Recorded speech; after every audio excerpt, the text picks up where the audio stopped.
Good morning from Precision Transmissions. What we got is a little educational video going on right now. A customer brought us a C6 tranny that we're going to rebuild as a core that he brought us. That he's restoring a little pickup. It's for a big block. It's got the wide ears for a big block motor, Ford motor. But I want to show you a little bit of case difference. This is a big block right here. This is a old Ford style here. Now this isn't a Ford case, but the small block Ford cases look just like this. They narrowed them up here and they look just like this. This is an overdrive case, but the medium block Fords look like just like that. And then your old ones, and this here is a big block one here that looks just like this. Totally different arrangement. But this is a core that we got. We're going to tear down and build for this gentleman's quick pickup. You still got your speedometer cable here.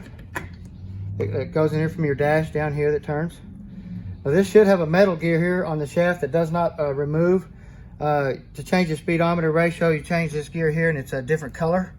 Yellow, blue, green, whatever, to try to tune it into gear ratio in the rear end or tires on the back. So what we got here is your passing gear lever. This would have an arm on it like this. When you push the gas pedal to the floor, it would turn this right here and it would trip passing gear right here. Just like that. Put it to the floor and push that. You'd hit passing gear. This is your shifter lever and stuff here for when you move the shifter on the column. We have your second gear band adjustment right here. This is how you adjust your band in this tranny. I'll take this loose out. This is the anchor that does it, and you can adjust this on the nut to a certain amount of turns to adjust that. Get the tail housing off here. Now we do have a vacuum modulator that controls shift pressure and shift feel and how early and late and stuff this tranny shifts right here. It's called the vacuum modulator. And this here is your servo apply piston and stuff for your band, your second gear band. Now if you notice here, it has an N on it. The different lettering on this right here is the different size of piston that applies this band. If you have a diesel, gas, big block, small block, there'll be a different number right here.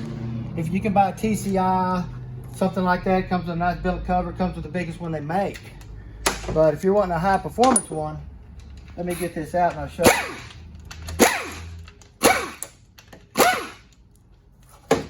We can get this thing out. That's pretty jicky. Looks like it's been in there a while. It has.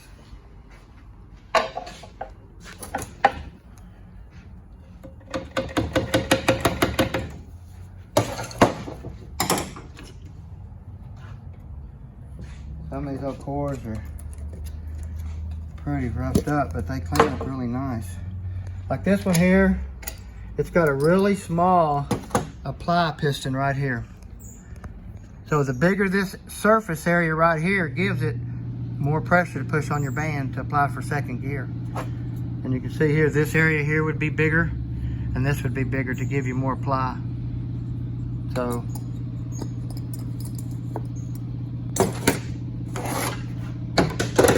now this spring here is designed to push this band off too, because when your third gear clutch comes on, your second gear band has to come off very quickly. If you leave this spring out, you can have a clutch and band timing issue, so you don't want to ever do that. Always leave that spring in there, that way it gives it time to push that band off before your third gear clutch comes on. Now, this is where a lot of mistakes were made right here. By the way, this is your vacuum line anchor that the metal line comes up and goes to your carburetor, your manifold, and then comes down to your vacuum modulator. Now, when we build these back, we always go back with a black Strut modulator. It's the high pressure one. It's the best one that we found for all applications, unless it's a diesel. A lot of people don't realize when they pull this modulator out, this little pin right here fall out. And when the tranny's full of fluid, fluid comes out at the same time, and this pin falls out back into the pan right in that stream of fluid, so you don't ever see it. So now you take and push this, put the new one on there, and now you have no pressure in the tranny, and you burn the tranny up around the block, and you don't know what the heck happened. Now, modulators normally don't fail. If you get transmission fluid, when you pull this hose off, the modulator, the diaphragm's broke. If you got a vehicle smoking, going down the road, like a white looking smoke, you can be able to check your modulator, because we've had them suck the tranny fluid right out of the modulator up through the metal tube and burn it through the motor. So you want to check that. If you're losing tranny fluid, even if you don't have a leak nowhere, you know, you look, no drops on the floor, check your modulator. You could be burning it through the motor. So.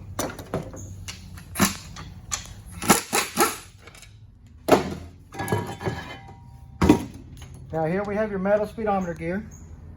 This is not removable. They didn't make any different ones. They all stayed the same. I've never seen any different counting or anything. It's all done by this gear right here.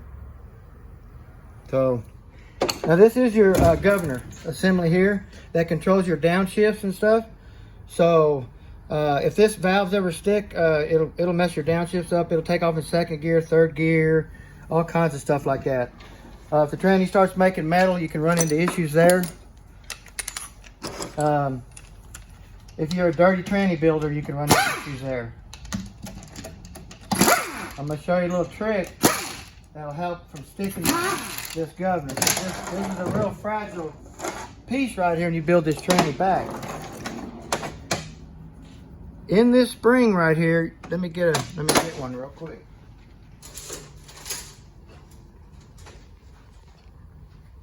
Now this is 40 years of experience telling you how to do this stuff, so if you want to listen to me, take this valve out, clean it to death. Take a 350 metal check ball, drop it down in that hole. Take this, put this back in here just like that. Ain't jicky, you can get it. Get my little screwdriver. Get that back in there just like that. Now that ball shakes in there. Just that little bit of shaking of that ball can unstick that valve. So always put that metal ball in there. I've had really good luck by doing that, because I mean, and we clean these trains and we build them back spotless, but everything makes a little tiny trash when you build them back new, no matter how you look at it, and you can always miss something that I can't see. So this is your parking stuff back here, and you put it in park. It locks it in. Take it out, put it back in, locks it in. A little bit farther in here. Now, this shaft right here, they made two different ones. They made one with the same spline count on both ends, and then when you come here to this round top right here, they made what we call a bastard shaft that had two different splines. So there is a difference in the two, besides just the case configuration.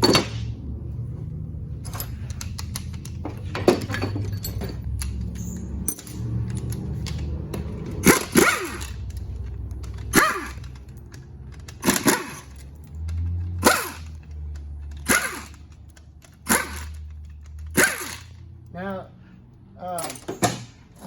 Ford really didn't do a lot of redesigning on this unit. I mean, it was a pretty tough unit to start with. They didn't redesign the pump. You know, and they're notorious for not ever having a big enough pump inside. So they didn't really mess with this unit. They do have a deep pan for the four-wheel drive that the filter has a neck on that you want to make sure you don't mess up and have a four-wheel drive pan and put a two-wheel drive filter on, because I've had them come in my shop before that way and burnt up. Happens all the time. I'll tell you another little secret here. This is why we strongly don't like to do carryouts. I did a carryout for a farmer friend of mine, real good friend of mine. He put a floor jack right here and put the tranny in. And when he did, he smashed his pan so far up against the suction on the filter right here that it burnt the tranny right up. And he blamed it on me. And I went out there and had to show him.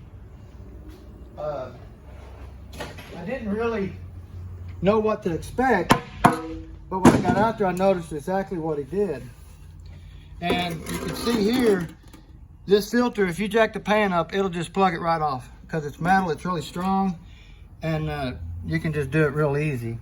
Now, when we build this tranny back, I always take a little hammer just like this, and I put it right there. And I'll take and do that just like that on that side. And I'll take and do another one just like that on that side. And I'll take and do another one just like that on that side. That way, no matter how they do it, it won't affect that filter on how that filter works, but you can never plug it off when you put it in. And then this is a cleanable filter as well. Yes, it is a metal filter. So,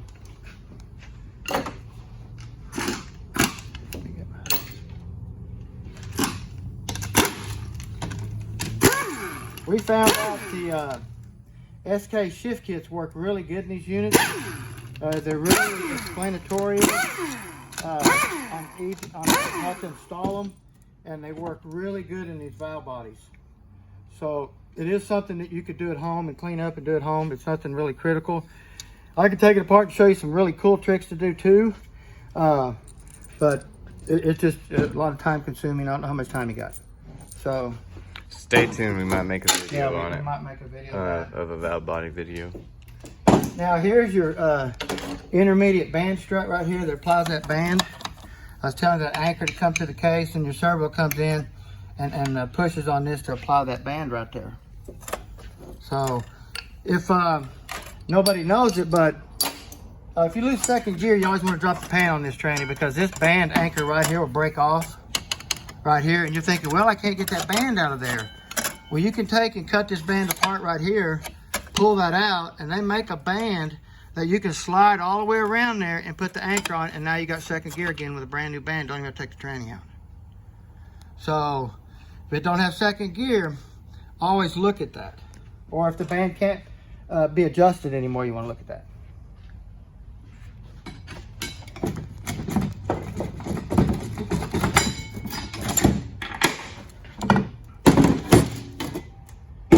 Like I was telling you, Ford didn't redesign this pump any, which to me they really should have, because they do have a pump of them, and I'll show you where. This tranny, they will work in racing and stuff like that, but they got a really narrow pump gear like the Power Glide in GM. This here's your third gear apply rings right here, and your third gear apply hole. I'll show you through the drum here. This pump right here has a real narrow gear in it. It's not very wide. So what happens is it's really dark over here where like the gears never touch the body. Just beautiful. But if you get over here, see how it started pushing over here on this one side? It's starting to take the coating off. Hold on. Can you see that, Trent? There we go. Yeah. Like from here to here, you can see where it's shiny, and you get over here, you can see the bluing. There we go. For the body, it still looks brand new all the way around. So the gear don't have enough surface area for the pressure that this pump is capable of making. So they are a strong tranny. You can make them really a lot stronger. Now this is your high reverse clutch. This comes on in third gear and reverse. So you want to come in here and look, since this tranny's going into a pretty stout little truck, we definitely want to upgrade this. So right now it's just got 3 clutches in here for third gear, and it's got a thick apply plate. So we're going to go out and try to find a drum that this snap ring groove has been moved up to here. So we can actually put more clutches in it that way, or we will come in here and do this. This is your second gear band. Just a dinosaur. This thing, I haven't seen any signs of it ever being rebuilt. You got your forward sealing rings right here, and your forward apply hole right here that applies your forward clutch through this pump stator right here. That's your pump. You can see this hole right here. Applies your forward clutch. This applies your high reverse clutch. So they do make different shims right here to set your clearances up. You buy a washer kit from us or whatever, it'll have different shims right there to set your clearance back up. But here's your forward clutch right here. they really didn't upgrade this any. This clutch has always had the same amount in it the whole time it's been alive. Only 4. Okay? But if I can't find a drum that has this snap ring groove moved up to here, what I'll do, I'll find me a plate that come out of the forward drum right here. And then I'm gonna grab me another steel just like this, and I'm gonna grab me another clutch just like this. And then I'm gonna take these 3 here that we have, and I'm gonna take and do this just like this. And I'm gonna put this thin apply plate in here like this. Now, it's like that. So now let's set this in here. Now all I'm gonna be able to do is upgrade it to 4 that way instead of 5. But these drums are getting hard to come by, and the people that have them know what they have. So it just depends on how much money you want to spend and what you want to make. But we're going to go with that extra steel like I've shown you, and your extra clutch. This clutch is really thin. It's actually nothing on it anymore. The other clutch would be a lot thicker, so we're going to throw that in there anyway. And now you see it lines up perfect. Look at that. And now you're going to put your snap ring back in. Look at that. Your clutch clearance looks good. Now you just added 1 more clutch to that drum. Now you got 5 clutches into that drum, or 4, excuse me. But if you can upgrade the snap ring, you can get 6. So, and with this plate. So, but you also got to be careful not to stack it too tall, because this drum can rub right here if you put too many clutches in there. So, I mean, you got to be careful. Doing it like this is more safer than if you're stacking it with the snap ring, because you can get in a little bit of trouble because it can touch right here. So you got to be real careful. We've had them put reverse on and lock the tranny down where it won't back up. So you got to be careful there.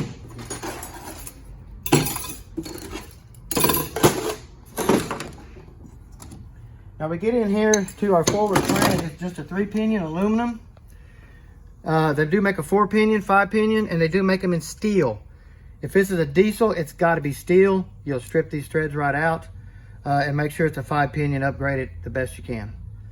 We'll upgrade this at least to a 4-pinion and make that a lot stronger for him. This is your sun gear shell. Very seldom ever do I see them fail. If you do look, you'll have wear down in here with this snap ring. It'll start getting beat down into this shell right here, and you'll have to replace it. So you want to check it. That is a wear point right there. Then you can look easier on your back of your teeth and see if there's any pitting or anything like that that's going on these gears. So we'll clean all this stuff up by hand and where you can physically see this stuff and go into it a little deeper.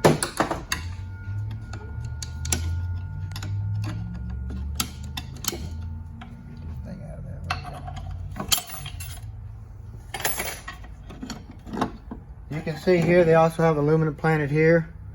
Now in a diesel you can't have aluminum one back there since it is your low reverse one, but if you can get one with more pinion gears, you're better. Now this clutch back here is called the low reverse clutch. It comes on in manual low and in reverse. So when you go to back up, you have this clutch coming on here, and you have your 3rd gear clutch coming on here. So when you put an extra clutch here, you actually beef up your reverse a little bit too. So you kind of do 2 things at one time. Have a snap ring right here. Don't forget it. Okay. Now Ford has done a lot of redesigning right here. They've gone from this washer style to a bearing style. To get this bearing to survive, because there's so much pressure on this washer towing a camper, a big old 5th wheel or something like that, gooseneck. I mean, it'll just knock this out. It look like that, like brand new, the coating on them. Yeah, but it's a lot wider. Yeah. What we do, that washer only gets lubricated by whatever oil is slung out to lubricate that washer. But what we do is, I'll show you in a second. This is your low reverse clutch. There's no clutch left at all. These should actually have grooves and all that type of stuff. You can kind of see it. Yeah. Barely. I already put them in there. Yeah. Hold on, you can see it. Barely see them grooves on that one. These things are so wore out. But, yeah. Now they did put a wave back in here, to soften your reverse engagement. Now, if I'm building a race car tranny or stuff, I'm going to take this wave out because we're going to put a high stall converter in it anyway, and you're not going to notice it. But when you manual shift this clutch, you want this clutch to come off faster than the band can apply. Because when you're in manual low, this clutch is on, helping to support this sprag right here. This is a one-way bearing. It'll spin one way and not the other. But when you shift it to second, this clutch has to come off. Well, as long as this wave is relaxing, when it's coming off, this clutch is still applied. So what I do is I take this wave, throw it away. I go grab another steel like this. I put it in there. I set it all up, and then I check my clearances that way. That way, when I shift it to second, no more than this clutch moves. This clutch is off, and my second gear band can come on freely, and it firms up the shift. It makes the shift so much nicer. You wouldn't believe by doing it what that does. And we actually do have one of these trannies in our 1,000 horsepower twin turbo Ford. Yes, our little red twin turbo Ford has a tranny in it just like that we did, and we put a gear vendor on the back of it. It's a really nice unit. So we'll get this tranny cleaned up, put back together where it needs to be. Enjoy what we do. Come and see us at Precision Transmissions. Have a good day.